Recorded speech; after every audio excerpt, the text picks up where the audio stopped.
I don't know if there has ever been another animated mainstream movie that has had worse luck than this one. Gillman Teenage Kraken is Dreamworks' latest film that wasn't even known until about 3 months before its release when the first trailer came out. Which is insane for any big budget movie by a popular studio. The trailer was just dropped out of practically nowhere, and it's kinda in infamy. It was immediately thrashed for giving away practically all the story and it made people feel like they shouldn't even check it out. But for me at least, it kinda sold me on it. Honestly, I'm a sucker for these types of stories where teenagers suddenly get thrust into the role of an action hero, and it's resulted in a lot of media I personally love, so I was hooked. Even some of the scenes they gave away kinda cemented my interest. But yeah, things did not look too good for this movie looking forward, and it almost feels intentional, which I will get to much later. I mean afterwards, only about a month before its release did we get the second and final trailer, which didn't really give much else away since what else is there? This movie was one of the few I was actually really looking forward to, especially since it felt like such a complete underdog, so I wanted to support it on the first day. And on that day, I got my ticket, went to the theater, and I loved it. It gave me exactly what I hoped, and honestly even more. I really prayed and hoped it would somehow beat just the massive odds against it. I tried to do as much as possible to make up for the marketing myself, with art and even a crossover animatic with my life as a teenage robot with my admittedly rather small following.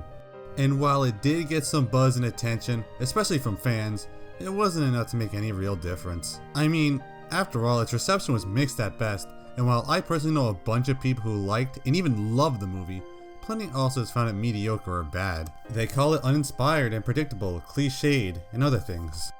And while I can't completely understand how someone might think that, I think people aren't giving this movie enough credit for what it does do. Like, this movie does a lot more than what you're saying, and it's been pretty much forcing me to make this video in the first place. But I say this movie is solid. Its plot, character work, and visuals are stronger than what people say. I want to stand up for it for once. And hopefully, maybe it might convince some of you to give it a chance and see it in a better light. Ironically, maybe like the main character herself.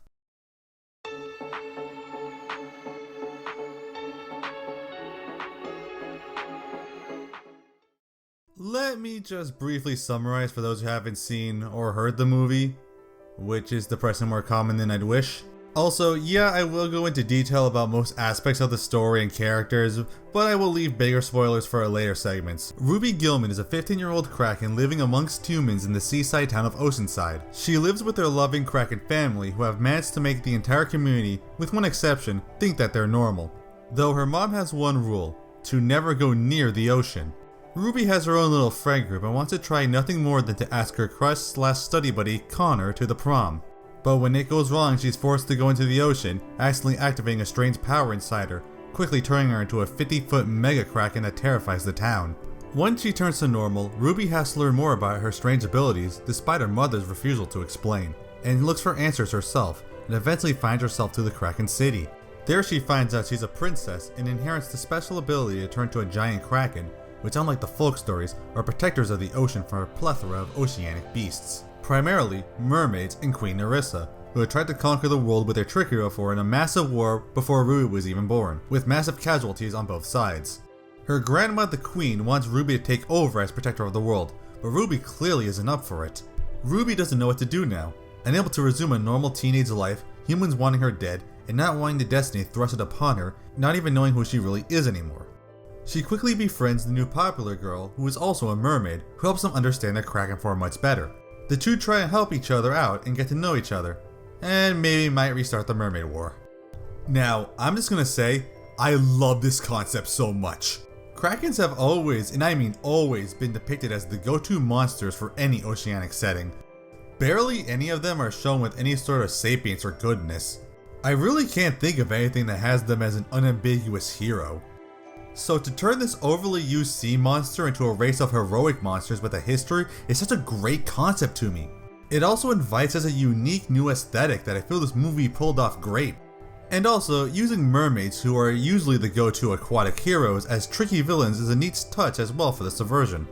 Though, like, to anyone who says, oh, this is just a cheap call out to the Little Mermaid, evil mermaids are nothing new. It's literally what a siren is. I wouldn't quite say this movie is like Megamind or The Bad Guys, where a character is treated like they have to follow their villain stereotype and grow out of it into a good person.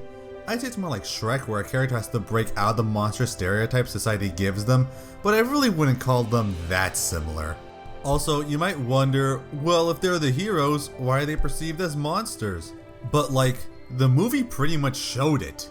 As soon as Ruby showed up, the town panics and were all for trying to kill her, feeling she would slaughter them even though she didn't actually hurt anyone. I mean, maybe she caused a little collateral damage, but she wasn't going around people at all. Like, the movie makes it clear people are going to jump to the worst conclusion when they see a scary monster. And likely, it's always been like that. Captain Lighthouse, who I'll get to later, saw a kraken once 15 years ago and dedicated his life to slaying it. And Grandma does imply that krakens haven't ever really gone on land before, so it's not like they ever really interacted. Also, I have a feeling with what the movie establishes with how mermaids are so easily able to disguise themselves as pretty girls and win crowds over it. Some medieval town had one going, "Oh, these horrible krakens destroyed my town, they must be destroyed." But that's just my idea. Anyway, I also love how they approach the krakens design-wise. Of course, the main character had to make them look more humanoid and cute, but I think it's a decent compromise. I love the long and lanky proportions of the krakens, even if most of the normal ones just look like sea monkeys. Also, weird detail I appreciate is how Ruby's Mega Kraken, as we'll call it, has 3 legs instead of just 2 or 4. It's just a strange detail with the design I love, it makes it stand out more. I also love how her mother and her grandmother have 4 and 6 legs, so it's implied that she'll grow more when she's older. Though, admittedly, the whole only females of the royal family can become a Mega Kraken is kinda weird, but it's necessary for the plot and Ruby's journey. And it's also kind of how Queen Ants work anyway, and it's a unique way to approach it. I appreciate how they do more with the idea of a Kraken hero than just big with long limbs. Like, they give him weird abilities like body armor generation, camouflage, and of course the laser eyes. But even then, it's kind of an interesting depiction of how cephalopods are able to change their body's colors and textures, and it's cool to see it used in a combat-like way. And even the laser eyes is explained by electrically charged bioluminescence. Like, yeah, even that makes sense. It's just another creative detail I love about this movie, and to really get more attention. But in regards to the story, as I said before, it's another teenage protagonist who's in high school and has a mystical destiny of sorts they're forced to onto the side in all the personal drama story, in the same vein as shows like Danny Phantom, American Dragon, and the obvious My Life as a Teenage Robot. But hey, I love those shows, and so many other people do. They still have big fan bases.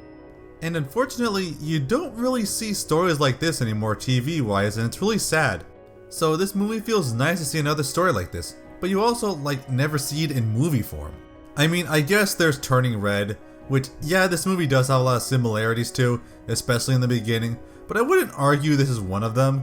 Like, there's really no destiny or deserved action in it, and the weird form May would take doesn't really impact her personal life that much. In fact, I'd argue it does the opposite and helped her out mostly. And yeah, people would say this plot is predictable, and well, yeah, it is. But I don't exactly call that an objectively bad thing. Like, really think about it. If you're genre savvy enough, you can pretty easily tell how most movies go. Even the best of Dreamworks you can consider predictable and fall directly in line with what trope they're doing. Not every story is required to twist and subvert the story they're telling, they just need to tell it well. And this movie isn't really trying to change anything, it's just trying to tell a little character journey, and I love it. I wouldn't really call it a plot-focused movie, it's more of a character-focused one. And because of that, yeah, people would call it cliched, but honestly, I'd argue this movie actually subverts bad cliches and make them work a lot better. Like, the movie starts out with one of those stupid, "Hey, this is me" intros that exist to give a lot of exposition and make a framing device that only exists in the beginning and ending of the movie that so many people hate. But wait, no, it's not a framing device, it's actually in the movie and helps transition into the first conflict? That's really nice. Oh, here comes Ruby's Uncle Brill. So he's just gonna become the annoying comic relief who takes too much screen time and is just stupid when she does his plot purpose like Jar Jar Binks or something. Oh wait, no. Sure, he does carry a comic relief role and is very silly, but he's actually really sincere and helps Ruby's mom and Ruby herself deal with their own personal issues, and kinda carries a good chunk of the movie's heart. Even some friends I showed this movie to are really surprised by how much they end up liking him. Like, wow, that's really nice to see. Oh wow, introducing the pretty popular girl who comes in and humiliates our dork of a protagonist. Of course this story always has to do this, no exceptions. Oh wait, she barely acts all mean girls and forms a meaningful friendship with Ruby that's super adorable? You never see that! And oh my god, the mom who's just overly strict and distant and doesn't let the main character go to the dance or whatever and is super judgy, and I really hate this stupid trope. But like, no.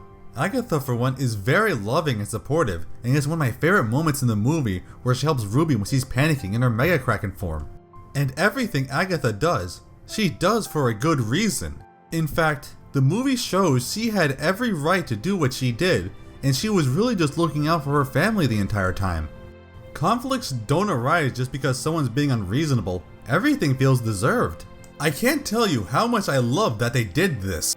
It's just so refreshing and just so nice to see. In fact, I can really argue that everything in this movie makes sense. I can't really think of a huge plot hole or a lapse of logic that isn't justified. The story itself is just really well unified. It also moves at a pretty good pace. There's not really anything I can call super slow or boring. I mean, the beginning is a little slow, but it's to set up Ruby and her relationships. It uses a lot of tropes, but it uses the good ones and it subverts most of the bad ones. Again, this really deserves far more credit than it's getting. I also have to say, it's not pandering or obnoxious, and a teen drama like this could completely try to be cool and trendy. It kinda is in the first few minutes, but it's quickly dropped. And this is Dreamworks. They pretty much made it their reputation, and they didn't do it for this movie. It just wanted to tell its story the way it wants. But even then, I'd argue the story itself is one of the weaker elements of the movie. What I really love about this movie is its characters, and especially Ruby Gillman herself.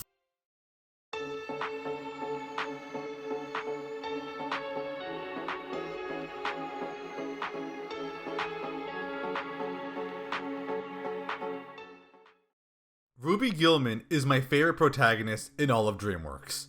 Like, seriously, I love this girl. She is so adorable and I adore her personality. She's such a lovable little goober. I love her design so much and the way they animate her spindly movement and limbs. She always has inflections in every scene, even when she's not the focus of the shot, and I love her expressions. It could have been very easy to just play up her shyness as her entire character, but no, she's also really energetic and feels genuine. She has a particular excited charisma too, but it doesn't overshadow her dorky characteristics. I really gotta give it to her voice actress, Lana Condor. Her performance really does sell her well, and her perky or awkward inflections are great, and especially the way how they accentuate her insecurities. She has a determination to her, but it's also overshadowed by her anxiety as well. I mean, the girl has multiple panic attacks when faced with extreme anxiety. She has such vulnerability as well, which makes her so relatable and sympathetic. The story is pretty much all about her vulnerability, and it's primarily an emotional journey. When she's pushed through a depression because of everything that's happened to her, I really feel for her. She feels so real. I've met people who are like her, and maybe I see some of myself in her. She honestly reminds me so much of Jenny from My Life as a Teenage Robot, who's also another one of my favorite characters, and is one I really feel should get more credit to how she's written and how lovable her personality is, and just how much she's pushed by the world around her and gets emotional over it. Though admittedly, Jenny does fall more to the average teenage girl stereotype than Ruby does. Ruby's vulnerability is such a big part to her and is so imperative to the story, and done honestly in a better way than most other stories of this type. In fact, I'd say she's a lot more vulnerable than most Dreamworks protagonists. Even other characters who are dorky and have to deal with daunting expectations still have a fair amount of optimism or confidence, or grow out of it during the course of the story. Not Ruby though. The entire movie pretty much has her faced with such daunting expectations and problems that she really can't immediately get over. Like, this is not a glamorous form. She turns into a 50-foot aquatic monster with a reputation for being the most evil creature in the sea. And that's not something the movie glosses over, it's huge to the story. Again, she is being actively feared and hunted for a power she never asked for and is too large and unsightly to ignore. She can't tell anyone about this, no one else knows what she's going through, and even those who do can't help her. It's just a lot more vulnerability than you get from other protagonists like this, and contributes to the story and emotions. Like, compared to the panda and turning red, like, yeah, in the beginning the whole panda thing is off-putting and causes some conflict and dejection, but it's pretty quickly turned to a popular and lovable thing because, well, it's a giant red panda, of course people are gonna love it. Turning into a giant kraken monster is something else. Not to mention as well when she learns of her destiny as a protector of the sea and needs to fight off giant sea monsters that her grandma wants her to do. This girl can't even be in front of crowds without an anxiety attack, and she's expected to fight a Leviathan? The entire story is about Ruby accepting this new monstrous part of her, past what other people think of her, past her anxieties, and making her own path. What I also like is it's kind of a gradual progression. Ruby is an active character in her own growth, and purposely goes out of her way to learn more about and slowly come to accept this part of her. Like when she first goes back to the sea to trigger the form and has fun with it for the first time as she's free in the beautiful ocean depths. And even later when she bonds with Chelsea and it feels like she has a genuine friend who understands her and this part of her. It was just really compelling to me, and I think it was done more interesting than how most other things of the story genre do.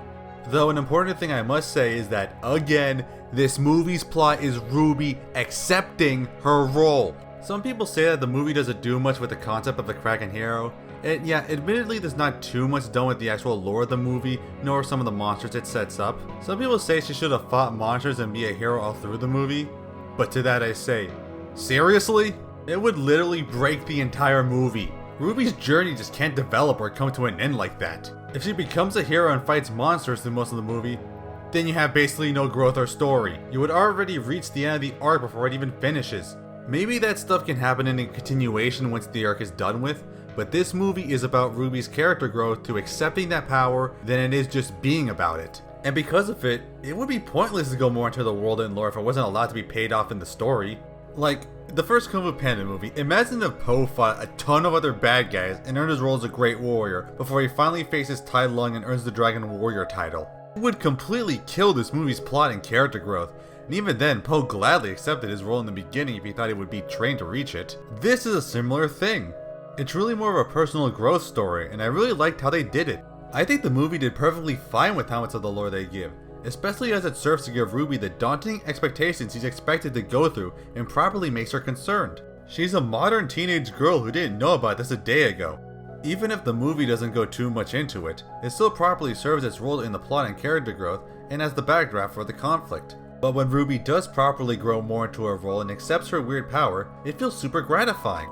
Like, yeah, she's this unwieldy 50-foot sea monster, but she gets a lot more comfortable than she used to be. I even like when she does go through proper training, she starts to use some of the abilities in her normal life. One of my favorite and funniest moments of the film is when she learns how to use her laser eyes and she starts discreetly blowing up the phones of people she walks past who are looking at her first Kraken rampage. I just love that. I love her so much. She has such a great personality, such great scenes, and such a great journey. I can't get enough of her, and she deserves far more credit than she's getting. Also, like, I just want to say that, like, Ruby Gillman is legitimately one of the most powerful characters in Dreamworks. Like, I'm not memeing, I genuinely mean that. I don't want to go all death battle and pit each character together and see who would win. I'm saying, like, in terms of sheer power, durability, and can this character single-handedly destroy a civilization? Like, I think the only characters more powerful than her are Death, Metroman, Eris, and maybe Insectosaurus. I don't know, it's just fun to think about this girl being a complete beast and deserves more attention. But that's not all there is. There's also her family play a pretty big role. Agatha is surprisingly a lot more of a character than I thought she was going to be. Which, like, looking back at the setup was kind of more obvious than it should have been. Like, first she just comes across the normal type of mom in these stories, supportive but also restraining of our teenage hero and preventing them from just doing what they want. Though here, it's more justified as they're actual sea monsters who have successfully been parading as humans for years now, and judging by how the town reacts once Ruby is revealed, yeah, it's for the best. And again, this is what I absolutely love about Agatha. Everything she does is for a reason. She's not just being your average mom going, oh, you can't go to prom, because it's easy for conflict in these stories. She has a genuine reason for everything. Like, everything bad starts happening once people don't do what she says. She's also genuinely loving. She cares about her family and gave up so much for them. When Ruby first transforms and she's just a complete nervous wreck, Agatha calms her down and tries to remind her who she really is. It's a really impactful scene that I absolutely love. I don't want to give too much away, but Agatha does have a particular history and one that she does not want Ruby to get into. And she had good reason to try and keep it a secret, as when Ruby does find out, she goes behind her back to learn more about it, and ends up causing more trouble than she wanted. It's so refreshing just to see a genuinely kind and loving mother who is strict at times, but is completely validated in all of them. Agatha gave up so much for her family and for Ruby.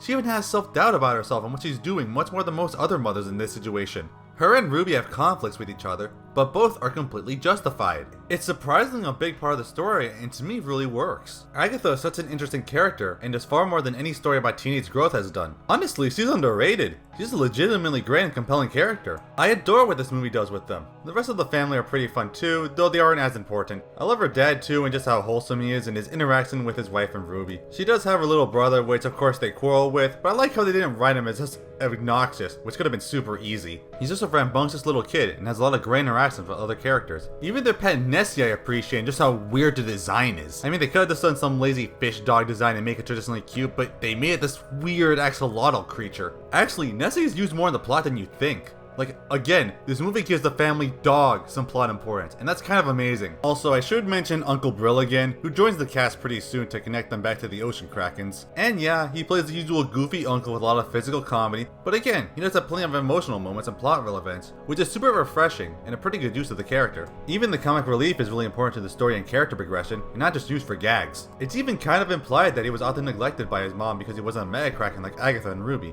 and probably why he's so open to affected by other people. I even really like how they got the rest of the family involved in the plot by joining them with the subplot with the film's minor antagonist, Captain Lighthouse. He plays the usual suspicious human trying to find the secret of the protagonist you sometimes see in these stories, but he's pretty entertaining with his eccentricities and how much they play the old coot aspect. The story of how he destroyed his own life and arbitrarily blames Krakens is hilarious. Wouldn't want to divorce me now, would you, Tammy? He's the only other human who is ironically animated as manic as the Krakens, which just play off how eccentric he is. Even after his plot could have ended when he tried to hunt Ruby, he still has a role and helps bring the other extraneous characters together. They didn't need to do that, but they did. Again, this movie should get a lot more credit on how it handles its tropes and cliches. It takes the usual extraneous characters by putting them in a fitting role in the story and combines them instead of ignoring them. I also want to briefly talk on Ruby's grandmother, or grandmama she likes to be called. Yeah, they don't really give her a name, but honestly if they did that, it'll probably be like Queen Cephalopodia, so whatever, it's not that big a deal. They serve as an example of what Ruby could be if she completely commits to her destiny. Well, being a massive powerful warlord relishing over her conquests. Now with that in mind, you would think that she's just some sort of really strict grandma who demands Ruby follow in her footsteps. But no, she's actually really sweet to Ruby and more passively tries to get Ruby to join her, building her up more and showing how great she could be in the proud power of her family. You're special, Ruby. You feel it in the core of your being. Let me teach you. It's great that despite the story being all about personal doubt and expectations, that no one in her family is really mean or forces their ideas onto her. They're all very loving. She's excited to have another member of her family who can live up to the legacy, and tries to help Ruby in her own way, though accidentally contributes more to her anxieties. She has her own distaste to what Ruby's mom did and how she's on land now, but she doesn't take it out on Ruby. When Ruby says she has so much she wants to experience on land and can't feel she can live up to such a mantle, her grandma accepts it. She doesn't get upset, she's just thankful she had this time to bond and lets her leave, accepting her to accept her destiny on her own. That's so great to see and it's really sweet. That's something I love. This movie could have easily had Agatha be super strict on Ruby staying on land, or her grandma be really strict on her being a Kraken hero, but they're not. There's no real animosity. The only animosity is with Agatha and her mother, but it's not focused upon, and you feel how intense it is when they bring it up. She's also just kind of a fun character. She has a particular charisma and snark to them I really love, played great by their actress Jane Fonda. It's just kind of hard not to enjoy them, and they're pretty fun.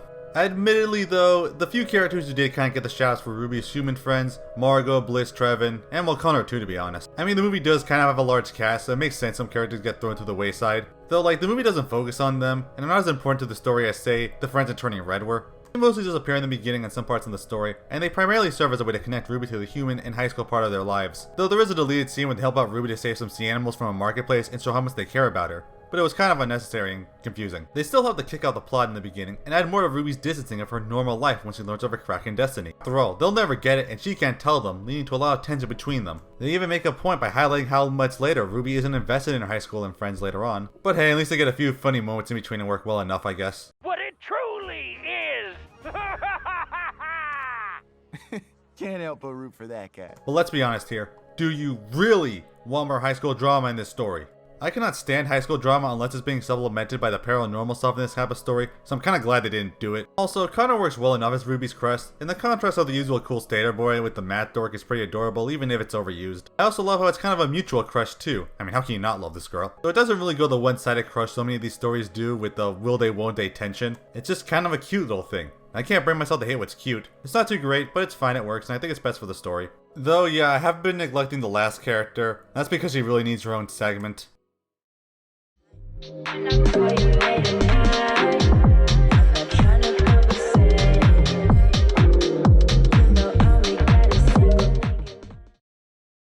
Vanderzee. It's Dutch. You know her name translates to Chelsea of the Sea? I just find that stupidly funny. I don't know why.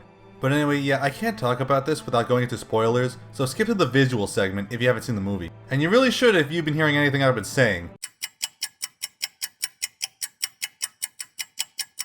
We good?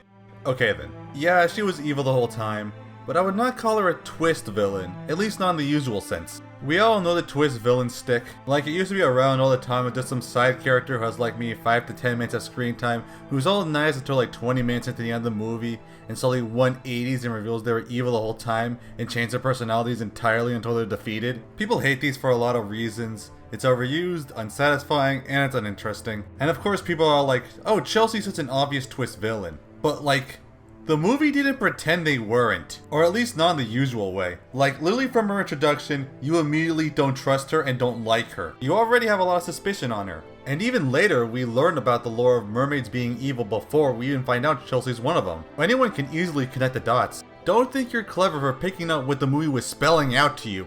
So please stop saying that Chelsea was a predictable twist villain as a criticism, like, did you see the movie? It's not trying to go surprise, it's giving you obvious reasons to not trust her. But the thing that makes it interesting is that Chelsea's actions circumvent this. Like, I know she was going to be evil going in, but I wasn't sure exactly what they were going to do.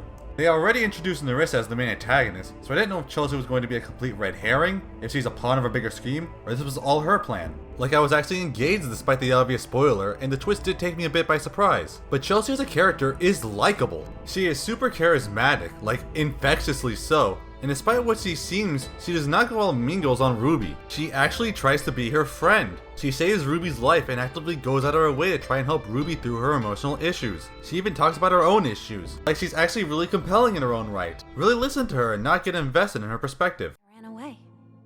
But when I ended up at Oceanside High, I was alone. No one could see the real me. My mom died trying to get it back. I am so sorry. It's not your fault. They were enemies. It makes you think and kind of doubt yourself. And it makes so much sense on why, despite this, Ruby would trust her. The thing is, Chelsea helped Ruby when no one else could.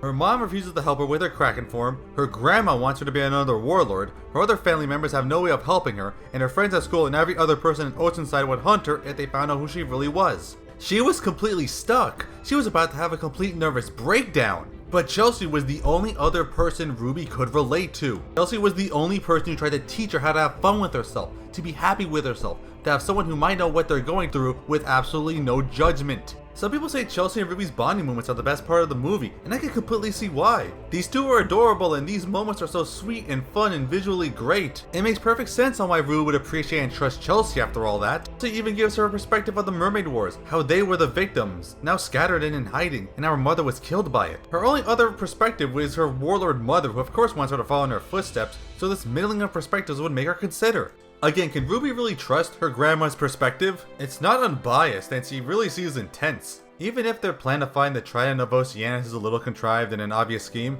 the movie clearly does explain how it could fix both their problems, and again, Ruby completely trusts Chelsea, and aside from what her grandma says, she has no reason to not trust her. If both the princesses work together, unified under the main target of the war, it would hopefully stop the conflict between the races. There would be no fighting, Ruby wouldn't have to train to be a warrior, and Chelsea and her people can be free. Everybody would be happy. It makes sense. And again, this movie really deserves credit for subverting the usual mean girls thing and making them have a friendship, even if it wasn't actually legit. Like, the movie could have just easily taken the easy route and just made Chelsea the mean girl antagonist, like, haha, what a nerd, laugh at her everyone, haha, you're a loser of a Kraken, you're pathetic, haha.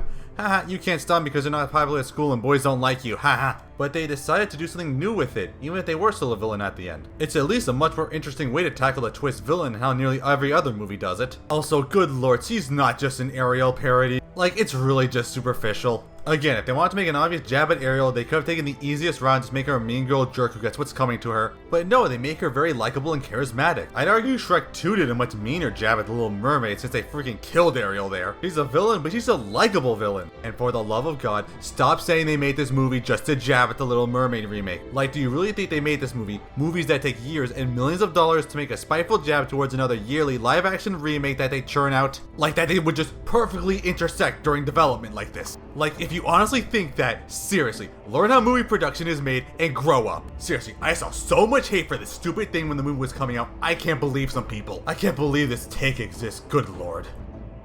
But back to Chelsea, another thing that really helps is how they handled it. For one, everything she did, even if it ultimately hurt her plan, was for a reason. Ruby was the key around everything and she needed to befriend her. She needed to form a close relationship and help Ruby embrace her Kraken form. She needed her to get stronger to endure the vortex, even if it did make her a bigger threat. It's nice to see a twist villain where the personality and actions are done in a way that makes complete sense looking back. Also, this is not just some random person the character knows and just haven't had some arbitrary relationship with. It makes the betrayal hurt so much more for the character. This was her friend, her closest friend that she had a meaningful connection to and thought she could trust. The one person who was there for her when no one else was. The person who finally motivated her to embrace her destiny and to train herself to become a powerful Kraken and do what she never thought she could. She was the main driving force in Ruby's development. Ruby changed so much because of Chelsea. Look at her, she made a difference. Determination she never had before to help her best friend. Look at her braving the insanely powerful vortex with passionate determination. She got so much stronger as a character for this person. That person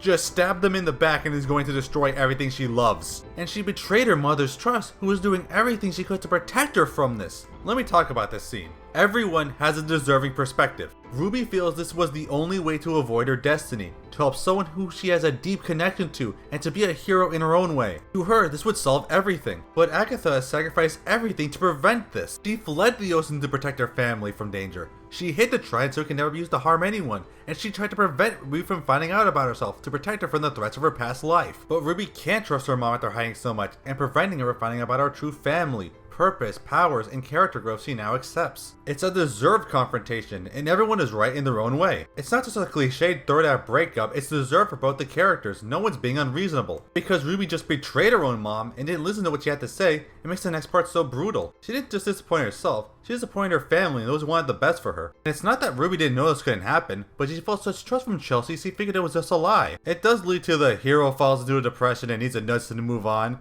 but considering how everything she was working for just got destroyed and she lost pretty much everyone, she just falls back into her anxieties and self-doubt that she had before Chelsea helped her through it. Ruby has been constantly struggling with herself. It's not the first time she gives into anxiety and self-doubt. It's not just a, we needed this because it's how movies are, it's actually justified. Also, it doesn't really take long, which thank God, because this can usually be one of the most tedious parts of movies. This can take like 5 to 10 minutes in other movies, but here it's only like 1. I do kinda wish Ruby got motivated by herself to take action again, instead of getting the pep talk from Uncle Brill. But it's a great little talk and it's super emotional. It gives Ruby so much more perspective of her family and inspiration. So proud to be her brother.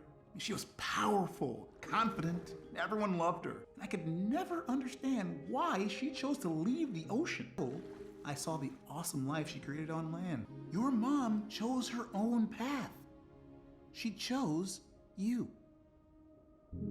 God, it's so heartwarming. How can you say this movie has nothing? It's her mom that inspires Ruby to take control of her life again and gives her the motivation to continue. Also, good lord, this shot is so beautiful, I love it. Which brings us to the climax.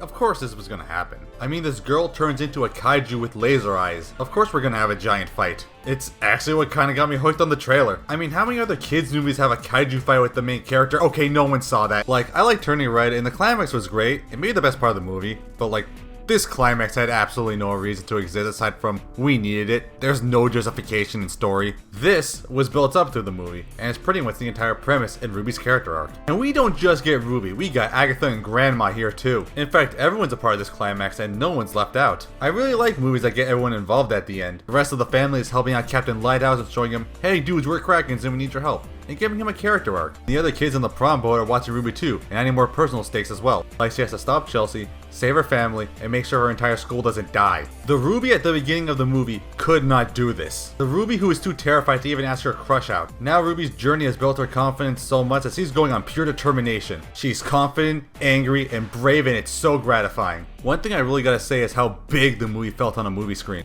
The impact and size of everything, especially here, just hit so hard when I first watched it. I mean, look at the sweeping camera motions, look at the impact of the water, the amount of low shots, how everything slowed in a way for the impacts to hit more. I mean, I guess the fighting choreography could have been a bit more exciting, but I don't know what else they could could really do without like changing the entire setting to have more interesting set pieces or giving the characters more crazy abilities or weapons, which would take more time to introduce. So I'm not getting upset that it's not a completely bonkers fight. It is pretty cool though. And again, this is Ruby embracing her destiny. The training she went through just to avoid doing this is paying her off with her actually doing it and being brave too. She's using her immense strength. She's using her body armor. She's using her freaking laser eyes. This nerd used to have panic attacks in crowds, and now she's fighting a godly enhanced mermaid monster. Also, everything comes along well. Ruby proves her heroic saving the town in front of her friends now cheering for the monster they feared.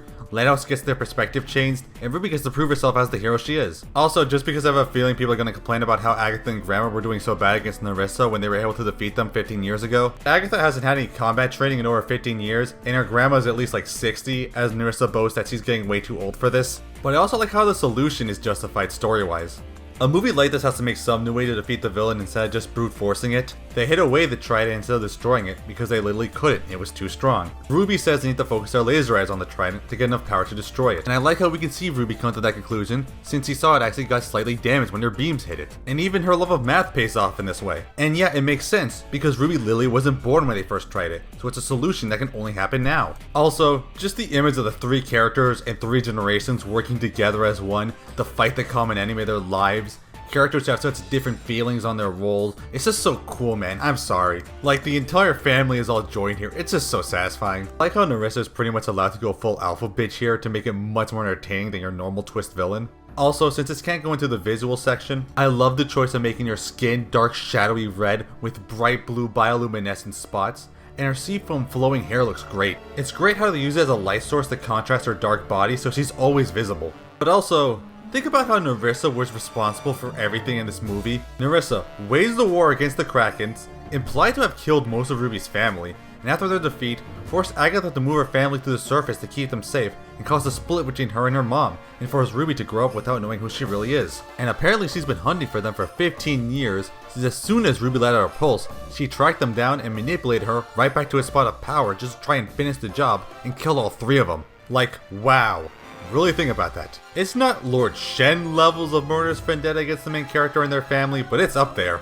Also, I need to mention that, yeah, it's revealed that Chelsea and Nerissa are the same person. Okay, that got me. I did not expect that. It's an interesting twist, but it also kinda makes Chelsea and Ruby's relationship a lot creepier. I mean, it's not in any romantic way, it's just a friendship, but oof. Man, I feel for all the Shelby shippers at that point. Though they say that mermaids don't age, so like, maybe it's better? I don't know, it's actually something I want to be retconned if there's a continuation. It's probably for the best. Though an interesting thing is that there's an alternative scene that showed Chelsea was actually Nerissa's daughter, who Agatha killed, and she was seeking revenge. Like, wow. You might think, wow, that's awesome, it would make the movie more interesting. But also like, this would mean Ruby's mom and one of the supporting protagonists actually killed another person and their child wants revenge. It's just insanely dark and this movie really isn't about that. Like, it would be so jarring and I understand why they cut it. But even then, I kind of feel there was a missed opportunity with Chelsea. They kind of made her too likable to be a villain, and most people I see agree. So maybe if I can do a bit of a personal rewrite. Everything's pretty much the same until Chelsea betrays Ruby. Chelsea and Nerissa really are daughter and mother, with Nerissa now the disgraced queen of the mermaids desperately after revenge against Agatha, Krakenkind, and seeks to rule humanity. Chelsea would have spared Ruby on purpose as she couldn't bring herself to kill her friend. Nerissa's just using Chelsea as a pawn in their scheme and actually thinks very little of her. Practically the opposite of how Agatha treats Ruby. Nerissa berates Chelsea's hesitation and says she will kill all Krakens, including Ruby, and then they can finally rule the 7 seas and continents too. Chelsea feels really bad about what she's done and is rethinking the narrative her mother gave her. Meanwhile, Nerissa in the fight gets an advantage against Ruby, but Chelsea does something, I don't know, to give Ruby the upper hand and redeem her actions. Then afterwards, Chelsea apologizes and then is accepted and even joins the friend group with the new dynamic and help bring that full circle, and the idea of never trusting appearances. Again, that might also be kinda cliched, but I think it would be a lot better for most people. I don't know, it's just my 2 cents. I also do love how Chelsea after her defeat is literally the same person. She's just as attention hungry and vain as ever. It's so refreshing after so many other twist villains who seem like completely different people before and after. Even Lighthouse helps to capture her when she might have gotten away again. It's a decent conclusion to everybody. But I wonder what they did with her after. Probably just put her in an aquarium or something. But yeah, Ruby even gets to go to prom. But it's nice that Ruby doesn't actually ask. It doesn't even cross her mind. Her mom's the one who invites her to, which is a great way of referencing the first conflict where she was too nervous to let her go in fear of her unleashing her Kraken form and being hated. But now she does trust her enough and realizes what hiding has done to her. She goes to the prom ship with a pretty but random dress she now has. Weird, but they also never explain where Ruby's clothes go before and after she transforms, so maybe she has some weird Kraken clothing power. It's a cute moment where she finally gets to ask Connor out and our little squid bean gets what she's always wanted. I mean, prom is practically mandated by these stories, so they had to commit. But one detail I do like is that Ruby doesn't actually prioritize it, and the movie does show it specifically. Other stuff would have been like, no, I can't fight evil, the prom is tomorrow. But no, prom actually barely crosses Ruby's mind anymore, and the movie showed it as everyone else was getting ready while she was too focused on her Kraken training. It's a really refreshing approach that prioritizes the teenage Kraken part rather than the high school part. And hey, it's a pretty cute way to resolve Ruby's struggles with her friends in human life. Look at her, she's so much more confident now when she used to be so nervous. The plot pretty much kickstarted by her not able to ask Connor out, so it's nice that it ends with her doing it. I like how the entire family is more accepting and grows closer together now, and they were already pretty wholesome, but now they're just one big family unit. Plus after that, Ruby's a lot more confident now. She's respected by everyone in Oceanside and might have compromised everything. It's a nice conclusion that invites so much, and I mean so much potential later that I really want to get into. But before I get into that, I need to talk about one of the best parts of this movie, the visuals.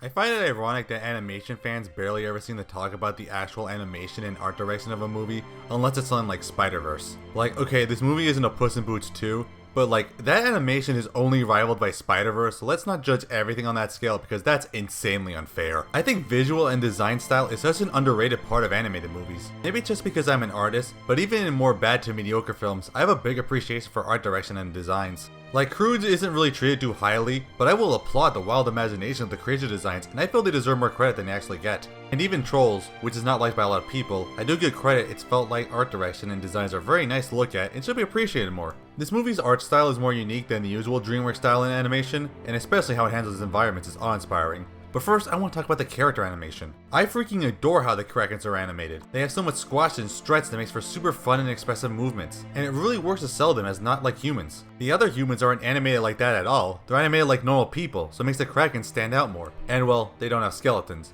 Even Ruby states that she has to pretend to have a spine most of the time. The movie does a lot with the animation and unique and quirky movements of how Ruby and her family stretch and slink around. Like, I can watch this so much. It's great how they get really creative with the animation. It must not have been easy. I know people aren't big on the human designs, and I can kinda see why, but like, human designs can get a lot worse. To me, at least, looks kinda like a fusion between Aardman humans and some Genny designs. I don't mind them too much, but I guess I can see why people might not like them. It does nicely contrast the Kraken designs while still matching the style and not being realistic. It's more difficult to balance than you'd think. But hey, let me give serious props to the environmental designs. They do not get enough credit in this movie and nearly every other animated movie. Look at this town. I love it. Look at all the buildings all tight together and how round and almost toy-like the designs are. Each has its own flair and personality, and even the boats look like toys. Like, I get a ton of Bat Toy vibes, which really does contribute to the oceanic aesthetic of the city. Look at the weird shapes of the architectures and the portholes built into the building like they're ships. It's such a charming location. It's such a good aesthetic. But what this movie masters is its ocean. Good lord, this movie's underwater scenes are gorgeous.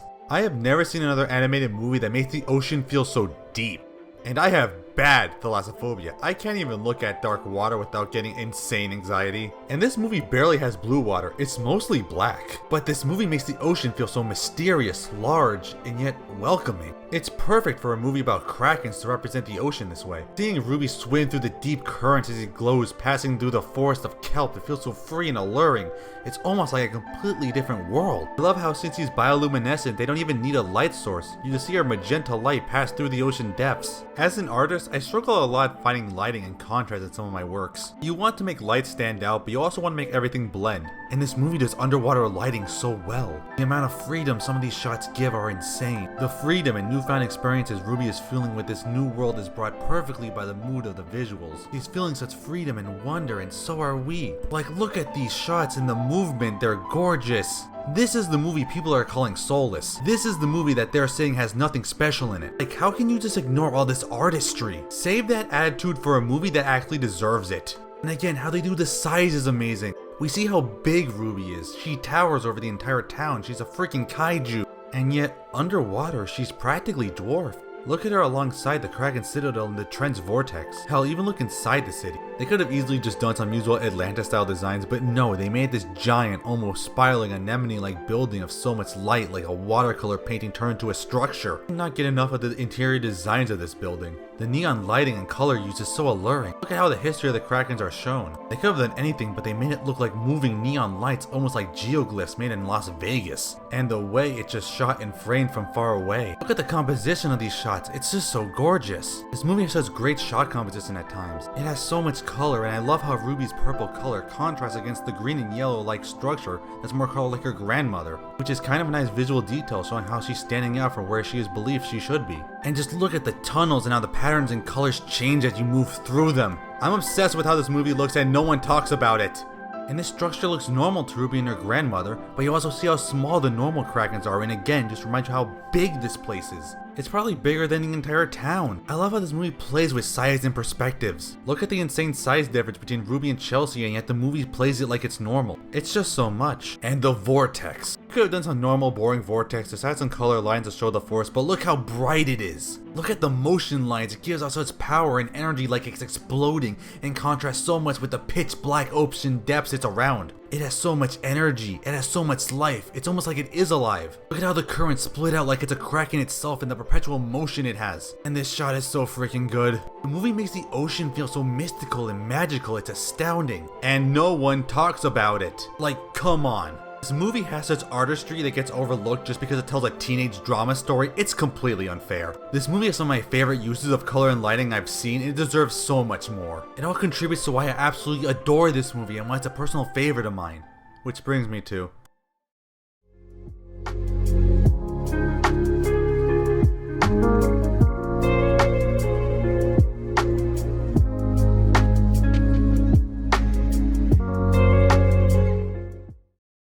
Look, I can get why people might not like this movie. Even I have stated my problems with it and places I think I could have done better. Maybe you didn't find Ruby as compelling as I did. Maybe you're not a fan of the high school destiny stories. Maybe you don't like the direction this movie takes. Maybe some of the cliches of the genre are too much for you to take. But don't treat this movie like it has no effort or soul at all. Don't treat it like it's a complete slave to the storytelling of these plots. This movie deserves far more credit for what it does. It's so unfortunate that this movie had to follow Puss in Boots 2, because no movies had to compete with that. That movie is an insane experiment in both writing and animation that changes the landscape of the medium and pushes the boundary of what an animated film can be.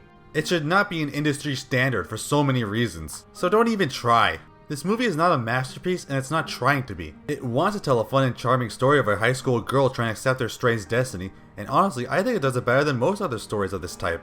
I feel if it didn't have to follow Puss in Boots 2 and if its marketing wasn't so terrible, maybe people would be a lot kinder to it. I mean, people are using it as an example of how Dreamworks fell off. Like, are you kidding me? Have you seen their lineup?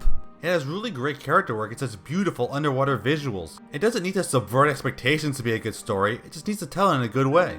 This movie has so much more than what people say, and I feel it needs to be addressed. I mean, plenty of people seem to like and love this movie, or at least just think it's decent. And everyone I've showed it to has enjoyed it. Again, these type of stories have their fan bases, as plenty of shows in the same genre have big communities, so there is definitely a place for it. Like, this type of story resonates with people, and I think it's because everyone can kind of relate to it. Our teenage years are always a time where people are pretty much forced to decide what they want to do with their lives, and they question what is really their self-worth and goals. Some people might discover new talents or passions at this time, and aren't sure what to do with it, or have to deal with familiar expectations. I mean, I first took being an artist seriously in my high school, and it wasn't exactly a smooth transition to where I am now. I had constant doubts of my skill, worried I couldn't be good enough, and that no one would care. I still feel that way sometimes after all these years later.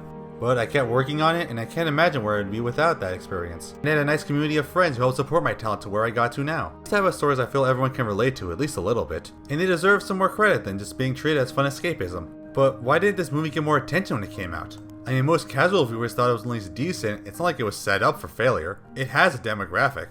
It's clear marketing failed it, but why? It might sound kind of conspiracy, but I think I found out.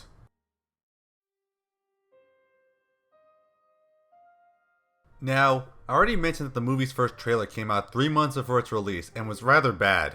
It made people give up on the movie. And it's funny how when a clip of the first 8 minutes released, it got a lot of interest of people who found it genuinely engaging and charming, and wondering why the marketing screwed it over. If you want a reminder on how little this movie got marketed, some people legitimately thought that My Life as a Teenage Kraken animatic was a weird AU and not a movie parody.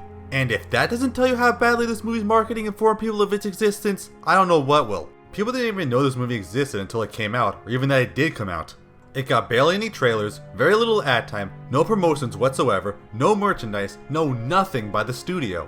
It didn't even have any big name celebrities or huge songs to get people's attention. Say what you will about Elemental's marketing, but at least it had marketing. People knew it existed. It got so much promotion. The studio had faith in it. You may say maybe this studio had no faith in it, but like, with Dreamworks movies, you cannot convince me that it had less faith in half their lineup. And Puss in Boots 2 also got screwed over by its marketing, and only managed to succeed by word of mouth. It wasn't as screwed as this movie, but it was still bad. Which honestly makes you concerned that maybe Universal is purposely trying to kill off Dreamworks, but that's off topic. The thing is, everything that happened to this movie seemed almost planned. It had literally a 3-week total runtime with its digital release announced very early on. And the thing I think to blame is Oppenheimer. Hear me out. When that movie was being developed, Christopher Nolan had a specific condition that Oppenheimer could be the only movie Universal would release 3 weeks before and after its release date. And Ruby Gillman literally had 3 weeks of runtime before it was pulled the day Oppenheimer came out. It can't be a coincidence. I don't know why they couldn't delay it or anything. Maybe it's more complicated with the schedule on the other side. Maybe they thought it would still do better by it being an early summer release. But yeah, with this specific 3-week runtime that the studio must have known about, why would they spend millions of dollars to promote a movie with that short and mandatory a runtime? In fact, I'd even argue that they couldn't have drawn too many people, but the fact that they got a big audience like Puss in Boots 2, it would extend the runtime of the movie and then break the agreement. And Ruby Gillman was a mixed reviewed original animated IP. It's something to lose compared to the big budget and marketed biopic hit Oppenheimer was going to be. I even found sooner promotions that showed it would release on earlier dates like June 25th or 28th until it was pushed to June 30th, where it would also compete with Indiana Jones. Though that again might be complete conspiracy and that date was for other matters. It's also possible that maybe the studio thought it would do better or break even if it wasn't for the fact that June was literally the worst month for practically every movie released. And arguably, Ruby got hit the worst of all. It got overshadowed by everything, having to compete with half a dozen other blockbusters who were also floundering with 2 other animated movies out, with the only headline being how badly it did on its release. And like, other movies were able to recover. Elemental also bombed like hell in its first few weeks, and it had infinitely more marketing than Ruby Gillman did, but it was able to recover by the next few weeks and is doing really well internationally. If it was pulled like Ruby, it sure as hell would not have been successful. And even after it's released, it was overshadowed by the hype of Barbenheimer, and it mostly just faded. And now it just feels like it exists to be a punchline on the internet. And it sucks so much. I have a feeling that people in the future aren't going to know the actual context of what happened to it, and just see it as a box office failure, which really isn't fair. Almost no movie could recover from everything that happened to it. And even then, its reception right now is mixed at best, with people again just hating it. So like, is there any silver lining?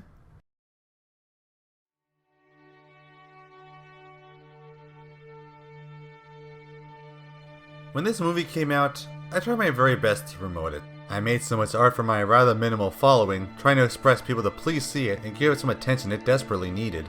I learned how to make an animatic, even though I had basically no animation experience or even software to use. I even learned how to make and edit videos just for this. And while it did get attention, it wasn't nearly enough to make a difference. I was just too small and the task was too daunting.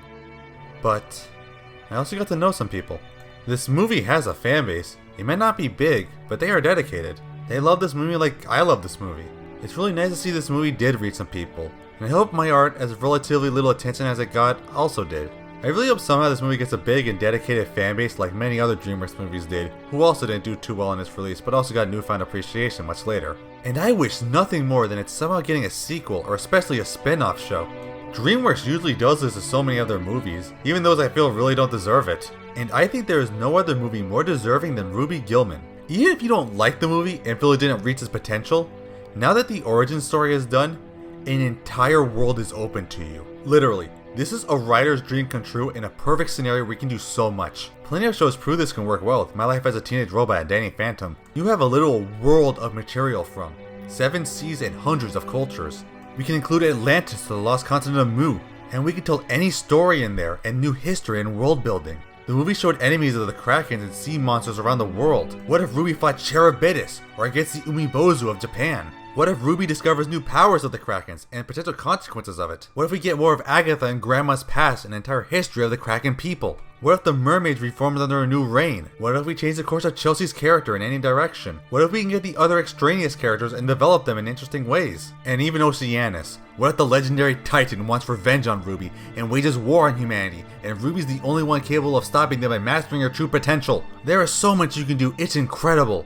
Also, if you're actually doing this, please contact me, Dreamworks. I have so many ideas and I'm a kill to write for this. Please, please, please, please, please. This is also a movie I feel the fans can do so much with. Like, this invites so much fan art, original characters and situations, new stories, just so much. Again, I really hope this movie gets a big fan base who can really appreciate how charming and fun this movie is and want to contribute more to it. Will the movie ever get to that point? I don't know, only time can tell. I just hope everything I said can make people reconsider this movie. Give it a chance and give them a larger appreciation for what it does do right. Because I do feel it does a lot right. There's so much more than what people can see at their first glance. I think this movie doesn't deserve to be overshadowed like it has been. Because of this one thing this movie wants to show, is that there's always more to something under the surface.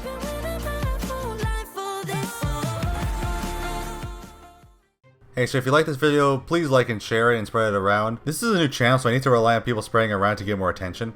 I made this purely because I wanted to get my thoughts on the movie and give more appreciation for it, but now I'm not sure what to do. I have a few other video ideas where I can give insight on stuff I feel deserves to be more appreciated, so if you like this and want to see more, just tell me. Thank you for watching, and goodbye.